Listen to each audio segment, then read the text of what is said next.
For the people of sins there are 3 great rivers with which they purify themselves in this world. 1. A river of sincere repentance. 2. A river of good deeds that drowns the sins that surround it. 3. And a river of great calamities that befall the sinner that expiate his sins.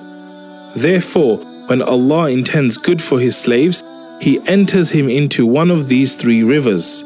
So he comes purified and cleansed on the Day of Judgment, not requiring the 4th purification.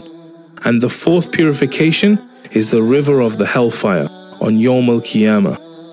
So swim in the river of repentance and do good deeds and have patience in the river of calamities.